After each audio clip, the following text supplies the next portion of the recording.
ጠቅላይ ሚኒስትር አብይ አህመድ ጅቡቲ ናቸው። በደህንነት መስሪያ ቤት ዳይሬክተሩ አምባሳደር ሬድዋን ሁሴን፣ በምስራቅ አፍሪካ ጉዳዮች አማካሪ ጌታቸው ረዳ፣ በገንዘብ ሚኒስትር አህመድ ሽዴ፣ በኢትዮ ጅቡቲ ባቡር ስራ አስፈጻሚ ታከለ ኡማ ታጅበው ግብጽ ልትቆጣጠረው አቆብቁባለች የተባለውን ዶራሌ ወደብ ጎብኝተዋል። የጠቅላይ ሚኒስትሩ የጅቡቲ ጉብኝት በቀጥታ ከጅቡቲ መንግስት ጋር ቢካሄድም ውስጠ ወይራው ለግብጽ፣ ለቀይ ባህር ኃይሎችና ለዓለም አቀፍ ያገባናል ባይ ማህበረሰብ ሁሉ የተላለፈ የገሃድ መልእክት ነው። መልእክቱም ባጭሩ የዶራሌ ወደብ ለኢትዮጵያ ኢኮኖሚ ደህንነት ቀይ መስመር ነው የሚል ነው።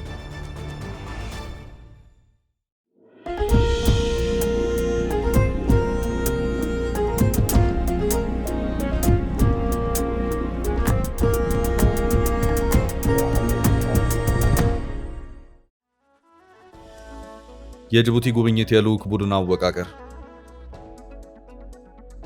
የኢትዮጵያ ጠቅላይ ሚኒስትር ወደ ጅቡቲ ያደረጉት ጉብኝት ይዘቱንና የልዑካን ቡድን አወቃቀሩን በመመልከት በቀላሉ የወዳጅነት ጉብኝት ብቻ እንዳልሆነ መገመት ይቻላል። ይልቁንም ከፍተኛ የደህንነት፣ የቀጠና ፖለቲካ፣ የኢኮኖሚና ሎጂስቲክስ አጀንዳዎች እንደያዘ ለመረዳት አያዳግትም።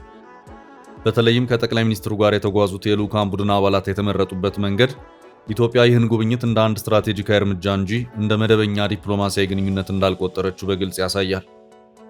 የደህንነት መስሪያ ቤቱ ዳይሬክተር በልዑክ ቡድን ውስጥ መካተታቸው የጉብኝቱ ዋና አጀንዳ ከኢኮኖሚ በላይ ደህንነት ጉዳዮችን እንደሚያካትት ጠቆም የሚያደርግ ነው። የዶራሌ ወደብ፣ የባቡር መስመርና የንግድ መርከብ መንገዶች ለኢትዮጵያ ኢኮኖሚ ቀጭን የህይወት መስመሮች ስለሆኑ ደህንነታቸው አንገብጋቢ ነው። በቀይ ባህር አካባቢ የሚታዩ የኃይል እንቅስቃሴዎች፣ የውጭ ኃይሎችና የቀጠና ውጥረቶች ሲታዩ ኢትዮጵያ የራሷ የንግድ መተላለፊያ መስመሮችን ለመጠበቅ ከጅቡቲ ጋር የተጠናከረ የደህንነት ትብብር መፈለጓ እሙን ነው። የምስራቅ አፍሪካ ጉዳዮች አማካሪ በልዑክ ቡድን ውስጥ መካተቱ ጅቡቲ ብቻዋን እንደ ጎረቤት ሀገርነቷ ሳይሆን እንደ የቀጠናው ፖለቲካ መድረክ መታየቷን እንደሚያሳይና ጅቡቲ በሆርን ኦፍ አፍሪካ፣ በቀይ ባህርና በምስራቅ አፍሪካ ፖለቲካ ጉልህ ነጥብ ሆና መታየቷን እንደሚገልጽ እና ኢትዮጵያ ከጅቡቲ ጋር ያላትን ግንኙነት በዓለም አቀፍ ፖለቲካ እይታ ውስጥ በመክተት ከሌሎች ኃይሎች ተጽዕኖ ጋር ሚዛን ለመፍጠር እየሞከረች እንደምትገኝ ይገልጻል። በተጨማሪ ገንዘብ ሚኒስትሩ መካተት በውይይቱ በንግድ ክፍያዎች፣ በወደብ አገልግሎት ዋጋና በፋይናንስ ትብብር ላይ እንደሚሽከረከር ጭምር የሚያሳይ ሲሆን የዶራሌ ወደብ አጠቃቀም ወጪ ቀጥታ በኢትዮጵያ ዋጋ ግሽበት፣ በውጭ ንግድ መመጣጠን ላይ፣ በብር የመግዛት አቅም ላይ ተጽዕኖ ሊያሳድር ይችላል። በዚህም ውይይቱ የፖለቲካ ቃል ኪዳን ብቻ ሳይሆን የገንዘብና የንግድ አዲስ ውሳኔዎች ሊያፈራ እንደሚችል ይገመታል። የኢትዮጵያ ጅቡቲ ስራ አስፈጻሚ በልዑክ ቡድኑ መካተት በተመለከተ ወደብና ባቡር እንደ አንድ የሎጂስቲክስ ስርዓት የሚታዩ መሆናቸውን ተከትሎ ሲሆን በዚህም የባቡር ክፍያ፣ የጊዜ ቅነሳ፣ የኃይል አቅርቦትና የነገር ውጤታማነት በውይይቱ መነሳቱ አይቀሬ ጉዳይ መሆኑ እየተገለጸ ይገኛል። በአጠቃላይ ጉብኝቱ በወደፊቱ የኢትዮጵያ ወደብ ንግድና የቀጠና ፖለቲካ ላይ የሚታይ ተጽዕኖ እንደሚያሳድር ያሉ ግምቶች ጠንካራ ናቸው። በተለይ ግብጽ ወደቡን በተመለከተ ጣልቃ መግባት መጀመሯን ተከትሎ ኢትዮጵያ ከጅቡቲ ጋር የተጠናከረ ስትራቴጂካዊ ትብብር፣ የወደብ አማራጮች ማስፋት፣ ኢኮኖሚን ከፖለቲካ ውጥረት ገለል ለማድረግ እንዲሁም የፖለቲካ ዲፕሎማሲያውን ማጠናከር እንደሚገባት ተንታኞች በስፋት ይገልጻሉ።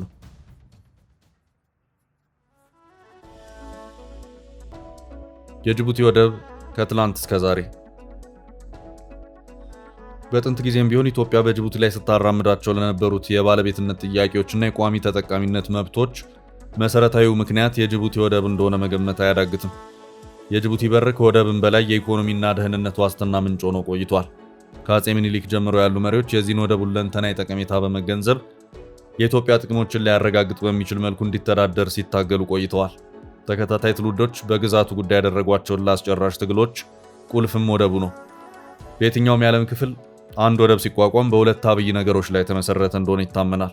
እነዚህም በባህር መገናኛ በኩል ሊሰጥ የሚችለው ጥቅምና ስትራቴጂ እንዲሁም ህልውናውን የሚጠብቅ የኋላ ሀገር መኖሩን ማረጋገጥ ናቸው። ሀብታም የሆኑ የኢትዮጵያ ተራራዎች ለጅቡቲ ወደብ መመስረት የኋላ ደጀን ተደርገው እንደተወሰዱ ደግሞ ግልጽ ነው።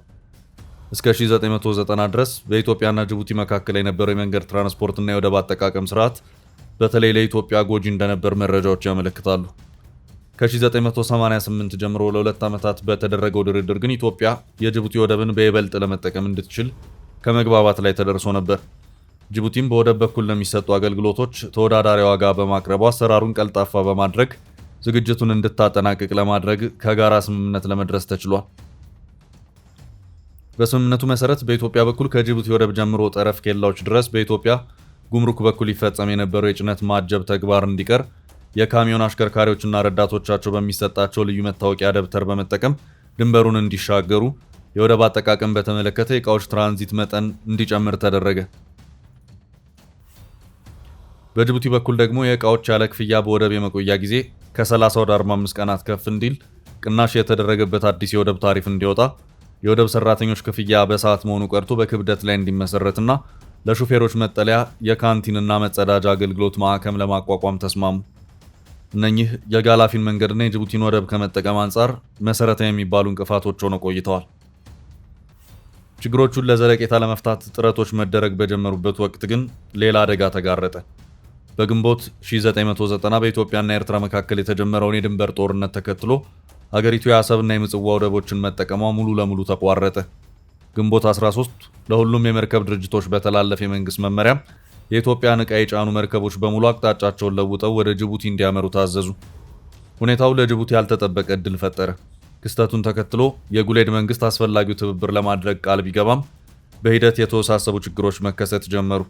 በተለይ በጊዜው ሀገሪቱን የትራንዚት መጫንና ማራገፍ ለአንዳንድ የውጭ ኩባንያዎች የመረከብ ወኪልነት እንዲሁም ብሔራዊ ባንክ በግንቦት 14 በሰጠው ተጨማሪ ኃላፊነት መሰረት የወደብ አገልግሎት ክፍያን የማከናወኑ ስራ ጠቅልሎ ይዞ የነበረው የባህርና ትራንዚት አገልግሎት ድርጅት የችግሮቹ ዋና መንስኤ ነበር።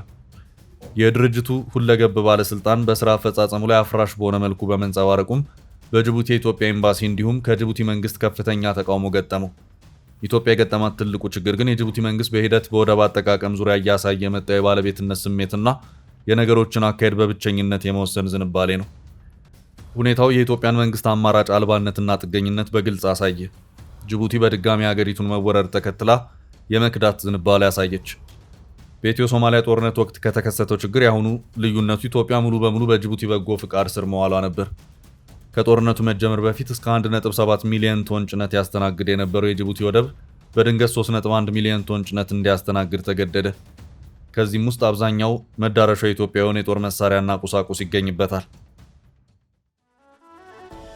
በሐምሌ 1990 በጅቡቲ የትራንስፖርትና ቴሌኮሙኒኬሽን ሚኒስቴር የተመራ ልዑክ ቡድን በኢትዮጵያ የሥራ ጉብኝት ባደረገበት ወቅት በጅቡቲ ወደብ አጠቃቀምና መሻሻል በሚገባቸው ጉዳዮች ዙሪያ አንድ የመግባቢያ ቃለ ጉባኤ ተፈርሞ ነበር። በቀጣይነትም አተገባበሩን በተመለከተ የአፈጻጸም የጊዜ ሰሌዳ እንዲወጣ የተደረገ ሲሆን በወቅቱ በነበረው ግምገማም ኢትዮጵያ በእጅጉ ትፈልጋቸው የነበሩ ከወደቡ መጨናነቅና መጣበብ ጋር የተገናኙ ችግሮችን የማስወገድ ጥያቄ በጉዳዩ ዋነኛ ባለቤት በጅቡቲ ችላ በመባላቸው አፈጻጸማቸው ዝቅተኛ ሆኖ ተገኘ። የዚህ ችግር መንስኤ የመርከብ ወኪሎች ለኮንቴነር ማቆያ የተመደበላቸውን የ30 ቀን ጊዜ በማሳለፍ ቁጥራቸው የበዛ ኮንቴነሮች ተከማችተው በወደቡ ውስጥ መቆየታቸውና ተደራርበው መጨናነቅ በመፍጠራቸው ነበር። አንዱ ከመግባባት የተደረሰበት ነጥብ ኢትዮጵያ ያቀረበችው አስተማማኝ የኮንቴነር መለያ ዘዴ መዘርጋት ነበር። በስተመጨረሻ ግን ጅቡቲያውያን የወደቡ ባለስልጣናት ከኢትዮጵያ ግምት ውጭ የራሳቸውን መፍትሄ ይዘው ቀረቡ። ከዚህም መካከል ኮንቴነሮችን በወደቡ የማቆያ ጊዜ ከ30 ቀናት ወደ 15 እስከ 20 መቀነስና ከቀነ ገደቡ በላይ የሚያቆዩ የኮንቴነር ባለቤቶች የሚከፍሉትን የኪራይ ዋጋ ማናር ይገኙበታል። የዚህ ዕቅድ ተግባራዊ መሆን በአጭር ጊዜ በኢትዮጵያ አስመጪዎች ላይ ሊያስከትል የሚችለው ጉዳት በማሰብ በመንግስት በኩል ተቀባይነት አጣ። ይባስ ብሎ የጅቡቲ ወደብ ቦርድ ጥር 20 1991 ባካሄደው ስብሰባ በግል ድርጅቶች ላይ ከየካቲት መጨረሻ ጀምሮ ተፈጻሚ የሚሆን አዲስ ተመን አጸደቀ። የወደቡ ቦርድ ውሳኔ መመሪያውን በማያከብሩ ድርጅቶች ላይ እስከ ንግድ ፍቃድ መቀማት የሚደርስ እርምጃ ለመውሰድ መዛቱን አጠቃላይ ሁኔታውን አወሳሰበው። ብሎም የጅቡቲ መንግስት የወደቡን አስተዳደር ለማሻሻል በሚል የሥራ አመራሩን ለዱባይ ወደብ ሰጠ። እነዚህ የተናጠል እርምጃዎች ከኢትዮጵያ መንግስት ጋር በቀጣይ ለተከሰቱ ተከታታይ ውጥረቶች፣ ሽኩቻዎች መንስኤ ሆነው እንደነበር መለስ ብለን የምናገኘው ታሪክ ያስረዳል። በወደብ ጥቅም ሳቢያ ኢትዮጵያ የሄደችበት መንገድ አድካሚ ነው። ብሔራዊ ጥቅሞች ለማስከበር ሲባል የመደራደሪያ አቅም ማጎልበት ያስፈልጋል። የጅቡቲን በጎ ፍቃድ በመተማመን የሚኖርበት ዘመን እያበቃለት የመጣ ይመስላል። ካልሆነ ከፊታችን ያለው መንገድ ረጅምና ቀበት የበዛበት ነው።